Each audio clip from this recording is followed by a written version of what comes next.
Ini adalah video ketiga yang membahas topik berkenaan dengan kenyataan pahit renewable energy. Kali ini kita bercerita sedikit tentang pengalaman Jerman. Jerman barangkali adalah negara pertama di dunia yang sangat radikal dalam hal pembangunan instalasi pemanfaatan energi terbarukan.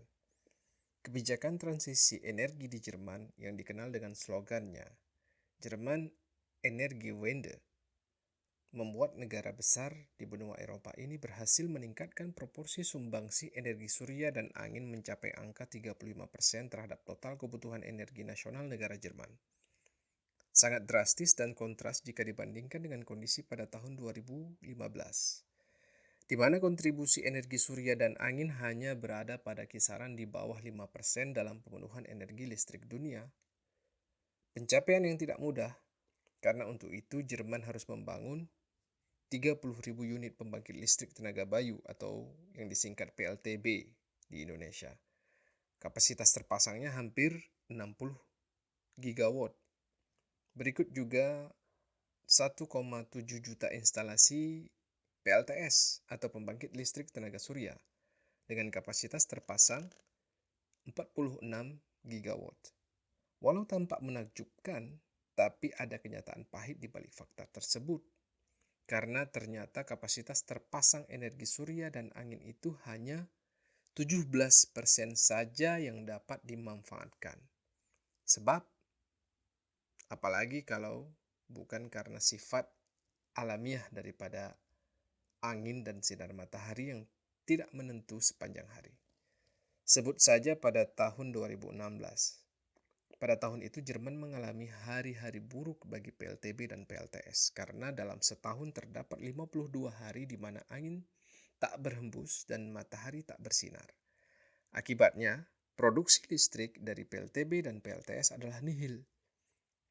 Sempat muncul ide cemerlang, agar suplai listrik tetap stabil, mengapa tidak diupayakan suatu cara sedemikian sehingga surplus energi listrik pada hari-hari baik bisa digunakan pada kurun hari-hari buruk. Lantas dicobalah dengan membangun waduk besar di dataran tinggi. Ketika hari-hari baik di mana angin berhembus kencang dan matahari bersinar terang, maka kelebihan listrik yang tak terpakai akan digunakan untuk memompa air dari dataran rendah melawan gaya gravitasi ke dataran tinggi. Ketika suplai air dari PLTS dan PLTB terhenti, maksudnya suplai listrik dari PLTS dan PLTB terhenti, maka mulailah turbin tenaga air dimanfaatkan. Dengan cara seperti ini, maka surplus listrik dari PLTS dan PLTB diharapkan tak terbuang percuma. Setidaknya 75% listrik dapat dimanfaatkan kembali. Namun hal ini malah menjadi bukti bahwa pada kenyataannya listrik merupakan komoditas yang sulit dan mahal untuk disimpan. Waduk yang dibuat khusus untuk menyimpan surplus listrik dari PLTS dan PLTB ternyata kemahalan alias tidak ekonomis. Skenario terbaiknya adalah bila Jerman memanfaatkan listrik dari PLTA atau pembangkit listrik tenaga air yang sudah dibangun oleh negara tetangganya yaitu Norwegia dan Swedia, di mana hanya dibutuhkan sedikit biaya untuk memperbesar kapasitas bendungan yang sudah ada. Tapi juga terkendala dengan biaya pembangunan baru jaringan transmisi untuk menghubungkan listrik dari PLTA di Norwegia dan Swedia agar dapat dikirim kembali ke Jerman. Belum lagi perubahan bentang alam akibat dari pembangunan 30.000 turbin angin raksasa. Membuka mata para aktivis lingkungan bahwa pemanfaatan energi terbarukan tak selamanya berdampak positif bagi lingkungan. Masyarakat juga terganggu dengan adanya turbin angin raksasa di sekitar mereka. Karena selain daripada bising dan mengganggu pandangan, ternyata kadangkala juga terjadi insiden kebakaran.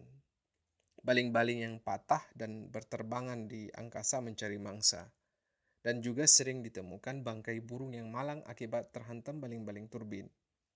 Hanya PLTS yang masih memiliki harapan masa depan, namun sebatas untuk penggunaan rumah tangga saja. Itu pun apabila pemerintah terus bersedia untuk membeli sebagian excess power dari PLTS dalam bentuk subsidi harga. Inilah ironi yang akan dialami ketika hendak menggantungkan diri pada energi surya dan angin semata. Demikian, semoga bermanfaat. Wassalamualaikum warahmatullahi wabarakatuh.